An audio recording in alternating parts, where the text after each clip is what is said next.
Em nome do Pai, do Filho e do Espírito Santo. Amém. Nós vamos interromper então a questão 582 e vamos ver no direito canônico, no cânon 782, o que vai dizer sobre o ministro da confirmação ou crisma. Solenemente o bispo é ministro ordinário da confirmação, cânon 782. É ministro extraordinário, o apartado segundo do mesmo cânone diz o seguinte: o ministro extraordinário é o presbítero, ou seja, o sacerdote, a quem, por direito comum ou por indulto peculiar da Santa Sé Apostólica, lhe tenha sido concedido esta faculdade. Então, somente quem recebeu essa faculdade pode crismar, não sendo um bispo, sendo um sacerdote. Para validade, porque estamos falando do ministro do sacramento. Não está falando de licitude, isso é outros 500. Apartado número 3 do mesmo código, vai dizer: por direito comum, gozam desta faculdade demais os cardeais da Santa Igreja Romana, a teor do cânon 239, os abades ou prelados nulios, o vigário e prefeito apostólico, os quais, sem embargo, só podem usar validamente dela dentro dos confins do território enquanto exerce o seu cargo. Então, por exemplo, um abade não pode ficar zanzando por toda... Não, na sua abadia. Ele pode crismar validamente. E os outros prelados são dignidades eclesiásticas na onde eles estão exercendo o seu poder. Fora dali, não podem. Para a validade, o código é muito claro. O padre, ou seja, o presbítero do rito latino, apartado número 4, a quem por indulto lhe corresponda esta faculdade, ou seja, um sacerdote do rito latino é o rito que nós pertencemos, a quem por indulto lhe corresponde essa faculdade, só administra validamente a confirmação ou crisma aos fiéis do seu rito, salvo que tenha um indulto que determine expressamente outra coisa.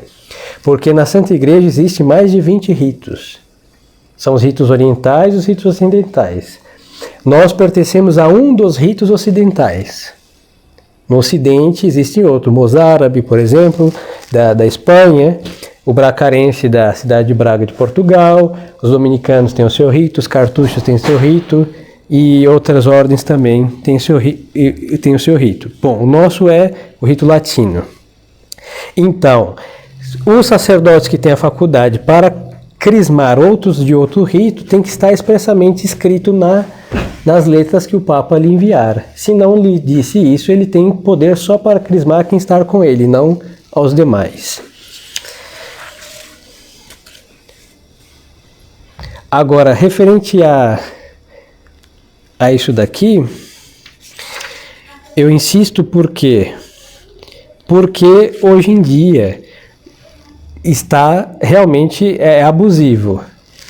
Vamos ver adiante que não é um sacramento indispensável para a salvação. Alguém pode se salvar sem o crisma? Sim, pode. Mas nessa crise em que nós vivemos, esse sacramento tem uma importância muito capital, diríamos. Porque uma importância muito importante é uma redundância realmente desagradável. Por quê? Porque como nos faz soldados de Cristo, nós estamos numa época de apostasia em que devemos defender a fé, e defender a fé como um soldado de Cristo tem uma eficácia peculiar, da qual não preciso nem me estender. Se é um soldado que defende a pátria, é diferente de um simples cidadão que pega o seu cabo de vassoura e vai na fronteira defender da invasão do inimigo. É diferente. Um soldado está adestrado para o combate, e o simples civil pode fazer alguma coisa, mas não terá tanta eficácia como um soldado. Na crise da igreja, a mesma coisa. O simples batizado tem o dever de guardar sua fé, claro, mas se ele o fizer como crismado, como soldado de Cristo, terá uma eficácia peculiar. Aí nós vamos entender que o diabo não é idiota, hein? Ele é maligno, ele é imundo, mas ele é um anjo inteligentíssimo. vamos entender por que estragaram este sacramento com o modernismo. Porque se pode usar óleo de peroba, é o mais apropriado para os caras de paus de hoje em dia.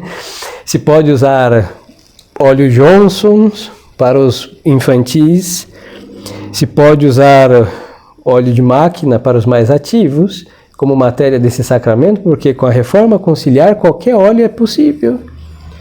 O azeite Maria, o óleo de soja lisa, com qualquer perfume lá e o bispo assoprando e fazendo o sinal da cruz qualquer dia que bem entender, para eles isso é matéria de sacramento.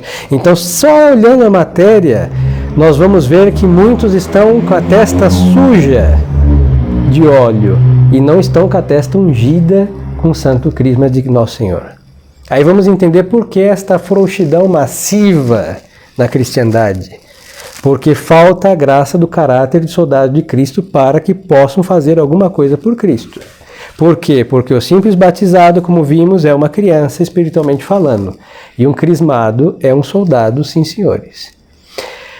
E nem vamos olhar as outras coisas. A fórmula que desmantelaram. Aí vão falar, mas a fórmula é do Oriente. Eu não vou discutir porque é um fato. É da Igreja Oriental. Mas a fórmula oriental é válida para os orientais e a fórmula ocidental é válida para os ocidentais. É simples.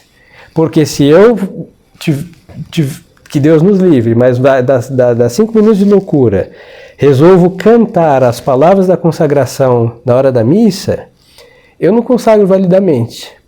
Aí vão falar assim, mas no Oriente canta. Sim, no Oriente canta porque é tradição do Oriente, assim recebeu de algum apóstolo lá.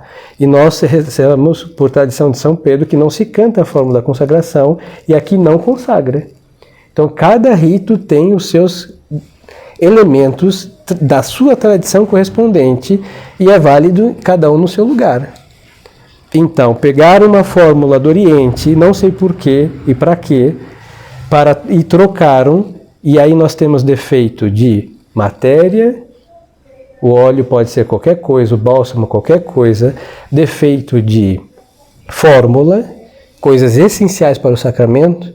O bispo, nem se fala, hein? Esses bispos são sagrados com um rito deficiente, totalmente destruído pela reforma conciliar, que não foi nem só traduzido como o caso da ordenação sacerdotal. Foi inventado, pegaram não sei de onde também, de algum lugar do Oriente, que não é propriamente o rito de sagração episcopal do Oriente. Então tem defeito do ministro, né? E a intenção, sabe Deus o que passa na cabeça dessa gente quando vão administrar o Santo Crisma. Porque eu duvido muito que queiram fazer soldados de Cristo para eles dizer, vivemos em paz com o mundo.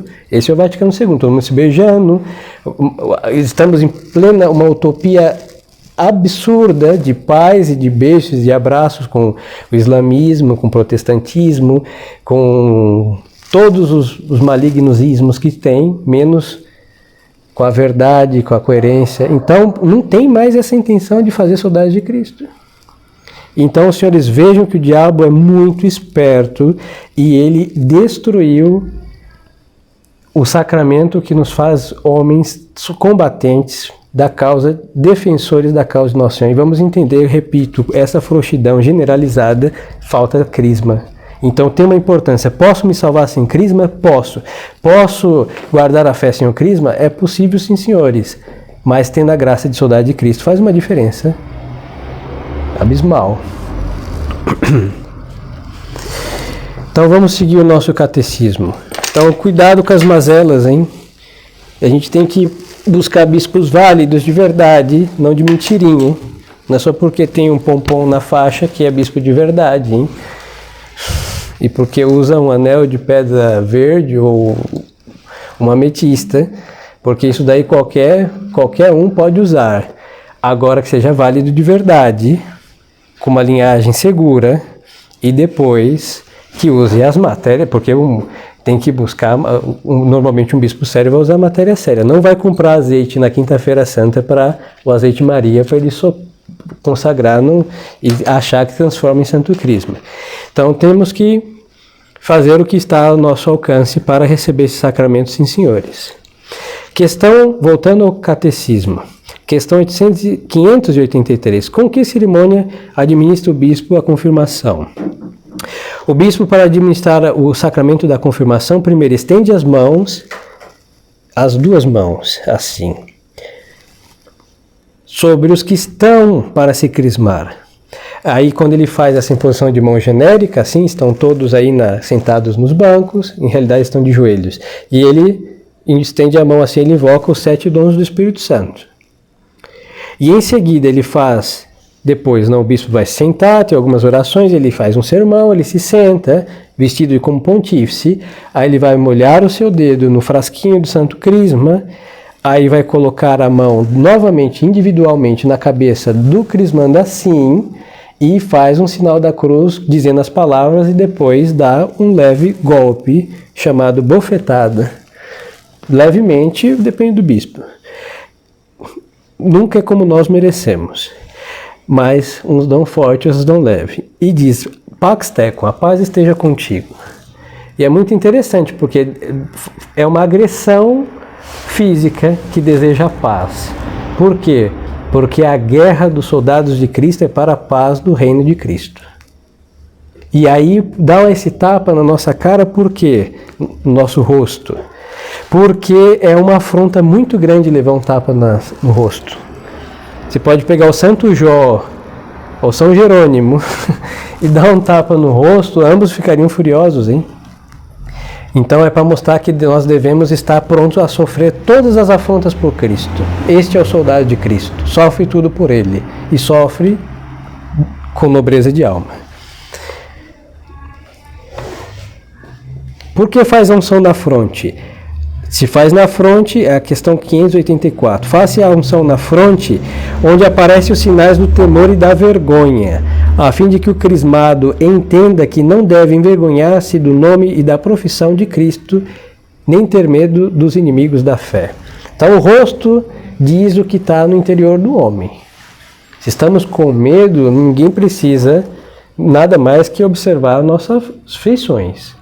Ódio, cansaço, tédio. O rosto do homem revela o seu interior. Então, a Santa Igreja, Nosso Senhor, que institui esse sacramento, quis que o sinal que nos faz soldados esteja também na nossa fronte.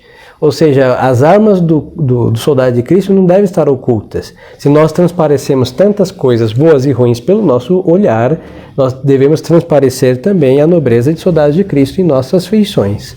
Por isso essa cruz está na nossa testa. Porque se dá uma leve bofetada na face do crismado? Dar-se uma leve bofetada na face do crismado para que saiba que deve estar pronto a sofrer todas as afrontas e todas as penas pela fé e amor de Jesus Cristo. Devem todos procurar esse sacramento da confirmação? Sim, todos devem procurar receber o sacramento da confirmação crisma e fazer com que os seus subordinados o recebam. Porque é assim, todos estão destinados, quem nasce está destinado à maioridade. Ninguém nasce para ficar criança eternamente. Então o batismo é um nascimento e está destinado a quê? A ser um adulto espiritual, então o crisma. Mas se morre sem o crisma, não vai para o inferno, por isso não.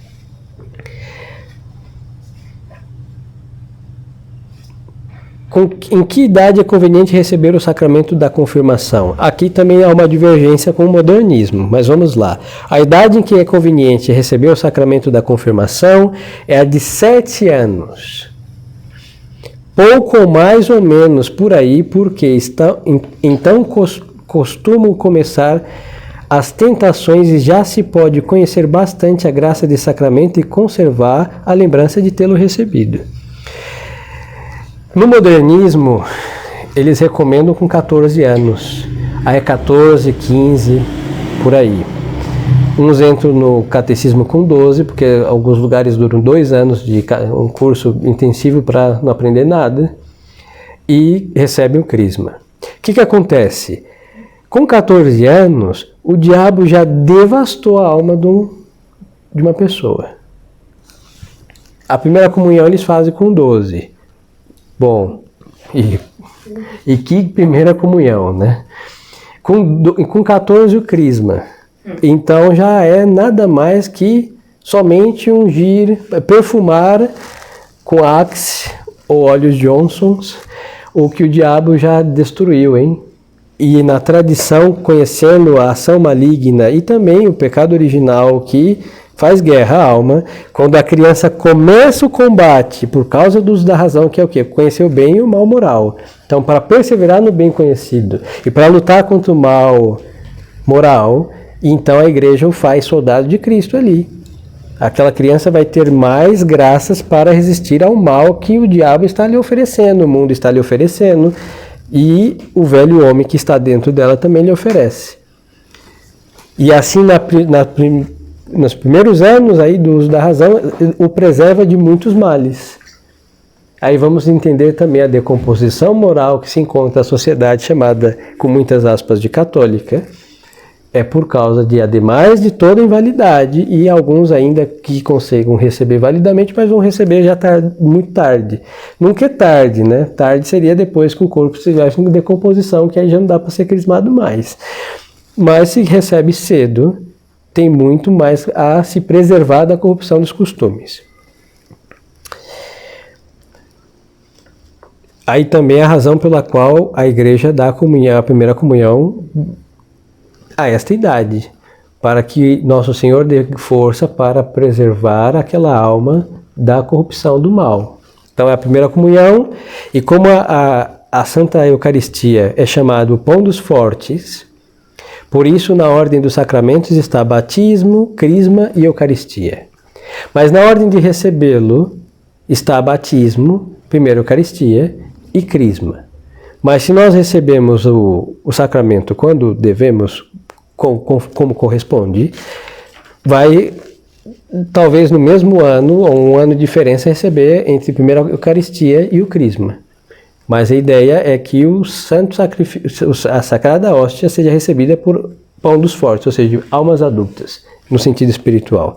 Por isso, ambos estão próximos aí, a recepção de ambos sacramentos. 588. Que disposições se requerem para receber o sacramento da confirmação?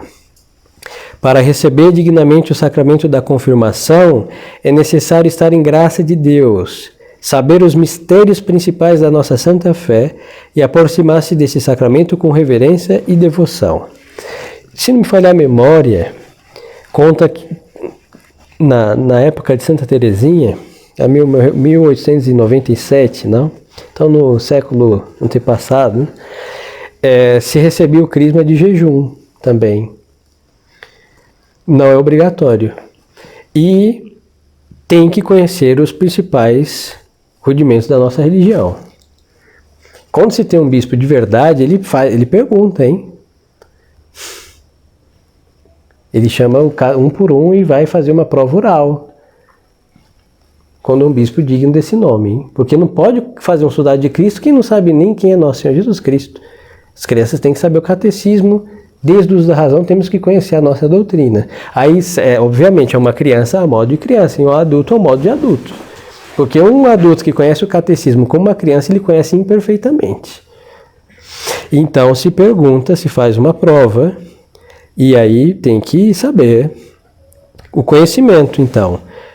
Principalmente do Divino Espírito Santo, dos seus dons, frutos, depois os mandamentos, isso daí é indispensável, e o que é o sacramento do crisma, matéria, fórmula, e o que dá o sacramento é o mínimo para receber o crisma, tem que saber isso sim. Está confessado porque é um sacramento chamado de vivos, ou seja, quem recebe o crisma estando em pecado mortal comete um sacrilégio. Essa unção deve ser feita sobre uma pessoa que não esteja em pecado mortal. E aproximar-se com reverência e devoção. Aí, por isso eles mencionavam, no tempo de Santa Teresinha era costume ainda fazer, não sei se era só no Reino da França, ou se era costume da Igreja Universal, mas estava inclusive de jejum para receber o Espírito Santo aí, com mais piedade, devoção e temor. Cometeria pecado quem recebesse a confirmação uma segunda vez? Sim, cometeria um sacrilégio, porque a confirmação ou crisma é um daqueles sacramentos que imprime caráter na alma e que, portanto, só se pode receber uma vez. Aí já sei que os senhores vão depois perguntar, padre, nós recebemos o crisma do bispo não sei qual, Dom Fulano, que usou talvez óleo de bateria, ou Singer, da máquina de costura da paróquia, e temos dúvida. Bom, quando tem um bispo de verdade, e se tem dúvida, não dá para chamar o bispo mais, às vezes os bispos velhos já morreram todos, e perguntar, olha, o senhor lembra que em 1997 o senhor me crismou? O senhor usou o quê? Ele não vai lembrar, hein? Então não tem como mais pesquisar. O senhor vai lembrar o cheiro do bálsamo? Pois é. Não tem como. Só pela fórmula, só pelo critério de matéria e só pelo modo como eles são ordenados, nós temos tudo para duvidar que foi inválido. Isso é suficiente, mas uma bondade de uma avó teóloga, a maior bondade teológica se pode deixar com um ponto de interrogação, duvidoso. Então, para quem é duvidoso faz o seguinte, um bispo que estudou teologia moral, sacramental, ele vai saber que não pode crismar uma pessoa duas vezes. Então ele coloca uma condicional. Se não és crismado, eu te crismo. Aí então o que acontece? Se o fulano foi ungido invalidamente pelo modernista, ou por um tradicionalista que faz qualquer estupidez, pode acontecer também, hein? Que ele comprou o óleo ali no mercado, o mais barato. E aí, bom, aí tem uma dúvida, mas então, aí ele vai fazer, sob condição, se era um sacramento inválido, o primeiro crisma, então ele vai ficar crismado de verdade a partir de então. E se o primeiro foi válido, o segundo não vai surtir efeito, porque foi condicional. Se não é crismado, se não for crismado, e se foi, não surte efeito. Se não era, a partir de então, passa a ser crismado. Por quê? Porque os sacramentos que imprimem caráter são sacramentos que se recebe uma só vez na vida. O mesmo serve para o batismo. Se você tem dúvida de alguma coisa, uma dúvida séria, hein? E aí se coloca essa condicional. Se não és batizado, eu te batizo. O mesmo para o sacerdócio.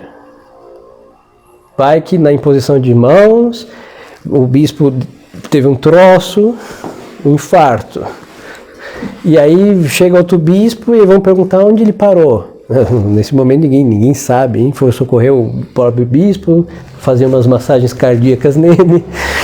E aí onde ele parou? Ninguém vai saber, então pode ter dito as palavras essenciais e pode não ter dito. Vai saber. Nesse momento de um bispo tendo um troço, na hora que é má sorte do sacerdote está sendo ordenado.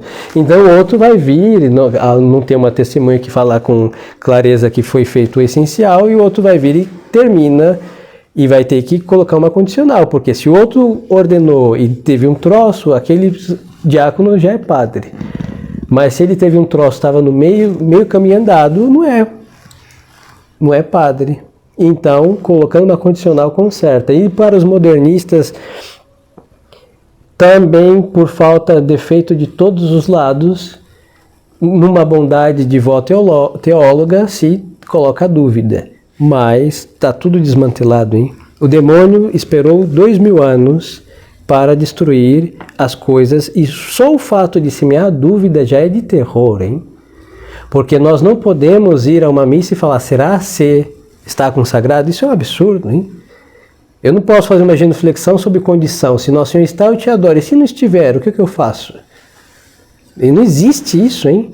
Nosso Senhor tem que estar no Santíssimo Sacramento, porque o padre consagrou, ele tem que ser um padre válido. Eu tenho que saber que eu sou um batizado de verdade, eu tenho que saber que eu estou crismado, e a dúvida não pertence a um católico. Nunca pertenceu. Haviam dificuldades de matéria, coisas duvidosas, casos, mas não universais como hoje.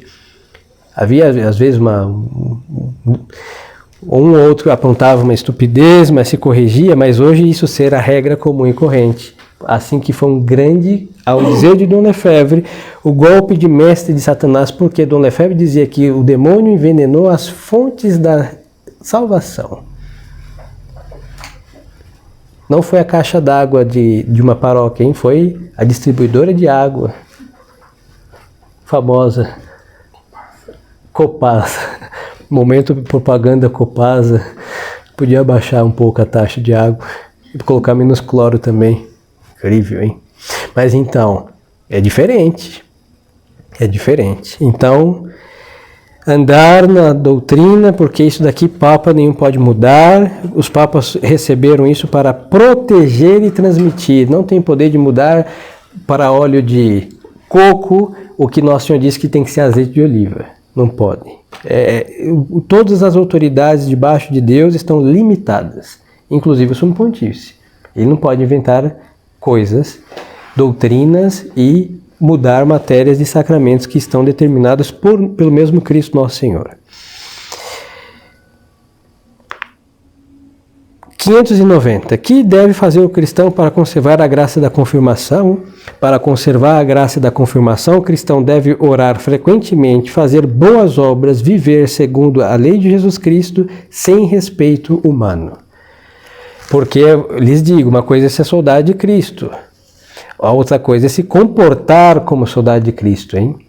E para nossa vergonha, o respeito humano é uma mazela própria do católico. Isso é triste. Olha, o macumbeiro, com todos os poréns, é uma coisa desagradável, hein? Talvez até para eles de estarem com um prato de barro com uma galinha morta para deixar numa encruzilhada. Eles não têm vergonha de fazer uma coisa dessa. E vão vestidos a caráter, hein? Batem palma, acendem vela, jogam farofa e pinga por todo numa via pública. E o católico que Deus, graças à sua infinita sabedoria, não pede estupidezes, nunca pediu uma coisa dessa. Mas no que nos manda a nossa prática católica? Tem um crucifixo em casa. A gente fala, tem a minha irmã é protestante. Nós somos capazes, para não ofender a suposta irmã protestante, de guardar Nosso Senhor debaixo da cama, sua sagrada imagem, do que a nossa parente protestante ter que, sofrer a presença da nossa religião. O católico é capaz disso, porque o católico tem vergonha da própria religião e é um grande engano do demônio. Por quê? Porque ter vergonha de andar na única religião verdadeira é um absurdo. E o respeito humano é isso, a gente vive um catolicismo avestruz. Enfiamos a cabeça... dá pena, de fato, hein? Mas esse é o catolicismo avestruz. Por isso, uma coisa é ser saudade de Cristo e outra coisa é se comportar como tal. Por isso o catecismo está dizendo o quê? Temos que rezar, e rezar sem vergonha, hein? Se passa na frente de uma igreja, faz o sinal da cruz, não para se amostrar. Não é para se amostrar, é porque eu passo na frente da casa de Deus, eu sou um filho de Deus, Nosso Senhor está na sua casa ocupada pelo inimigo, de acordo, mas aquela casa é e deveria ser de Deus e temos a esperança que vão um dia tirar o inimigo e voltarmos para nossos templos. Então eu saúdo quem está lá, os santos, às vezes as relíquias do altar estão lá jogadas, faz 60 anos que não veio uma missa sobre elas, e o nosso sinal da cruz é para honrar o que tem de Deus ali. Não vai para o padre modernista, não é um oi para o padre, para o bispo traidor da religião. Não, é para as coisas que são da nossa religião. A cruz de Cristo saúda aqueles que são de Cristo, que foram santificados pelo sangue redentor da cruz de Cristo. Então fazer o sinal da cruz, sim, senhores. E não aquele assim que abaixa a cabeça e parece enfiar o queixo dentro do peito, é uma questão que sobrepassa a anatomia humana, hein? A vergonha é tal que há um desdobramento do corpo que realmente é absurdo. Não faça normalmente como fazemos em qualquer outro lugar. Se vamos comer, seja aonde for, fazer pelo menos o sinal da cruz e comer como um cristão. E assim ter na nossa casa, não para se mostrar encher de santos, mas ter as imagens de devoção de nossa casa. Pode ser no quarto, mas se for no quarto por vergonha, faça na sala. E se for na sala para se amostrar, ponha no quarto. Temos que lutar contra as nossas más intenções. Mas temos que ter, sim, e nenhuma vergonha de nossa religião. Porque o pecador que deveria ter vergonha de ser pecador não tem vergonha. E principalmente nos anos que nós vivemos atual, os últimos 10, 15, em que todos perderam a vergonha. Os degenerados andam degeneradamente por onde estão, os mafiosos mafiosamente se expõem como tais, antigamente até os drogados se escondiam para usar suas substâncias ilícitas e hoje passam como qualquer outro fumante e temos que respirar aí fumaça de maconha por todos os lados, porque perderam a vergonha. Agora, um católico rezar um terço para aproveitar o caminho do ônibus, ou ele vai enfiar quase dentro da sua mão, na sua pele, e apertar com tanta força para ninguém ver os grãos do seu terço, ou ele não vai fazer, porque vai fazer, não, eu não sou um fariseu. Não é um fariseu, graças a Deus, mas é um católico que pode rezar o caminho, até pegar o ônibus, pode rezar dentro do ônibus, pode rezar dentro do metrô, para aproveitar o tempo que talvez não vamos ter em outra ocasião, ou para rezar um a mais, mas sem não ter vergonha de ser de Nosso Senhor. Porque também na confirmação há padrinhos e madrinhas, para que estes, com as palavras e com os exemplos, orientem o crismado no caminho da salvação e auxiliem nos combates espirituais. Então, só aqui uma coisa. O menino, o rapaz, o homem, tem um padrinho, um só, no crisma. E a menina, mulher, uma madrinha do mesmo sexo. Por quê? Porque como é uma ideia e realidade de combate espiritual, os romanos, quando tinham seus gladiadores, seus soldados romanos, tinham aqueles que os adestravam no combate. Então, se um rapaz tem algumas dificuldades espirituais, ele está mais próximo de dizer isso para um padrinho, do que chegar em certas dificuldades espirituais, ou seja, quais forem, chegar para uma madrinha. Às vezes a questão do sexo causa um constrangimento em dizer certas coisas. E sabe, passa entre pai e filho também, hein? Tem coisas que uma filha vai dizer para sua mãe. E tem coisas que um filho, um homem, vai dizer para o seu pai, que é coisa simples, os senhores me entendem, preciso descer ao detalhe. A igualdade no sexo facilita, porque tem coisas que são constrangedoras um rapaz dizer para uma pessoa do sexo feminino. Então, para evitar qualquer dificuldade espiritual, então se facilitou inclusive isso, colocando um padrinho para homens e uma madrinha para mulheres, que devem adestrar os seus afilhados no combate espiritual. Esta é a ideia do padrinho e madrinha do crisma. Que condições se requerem no padrinho? Deve ter idade conveniente, católico, crismado, porque ninguém pode ensinar uma coisa que não pratica, logo ele tem que ser crismado para ser padrinho de crisma, como para ser padrinho de batismo tem que ser batizado, instruído nas coisas mais necessárias da religião e nos bons costumes, e deve ser do mesmo sexo que o crismado. São condições postas pela Santa Igreja. E a última questão: contrai algum parentesco com o crismado padrinho de crisma? Sim, senhores. O padrinho de crisma contrai parentesco espiritual com o crismado semelhante ao que contrai o padrinho de batismo. Aí é uma relação espiritual, um vínculo espiritual que contrai porque está ali diante de Deus ao tocar, por isso se toca, e no momento que o bispo ungiu o crismando, o padrinho, estando com contato ali, normalmente a mão no ombro, ele contrai um parentesco espiritual e a obrigação que segue de ser o que ajude o seu afilhado nos combates espirituais aí, a usar as armas de Cristo contra os inimigos de Cristo.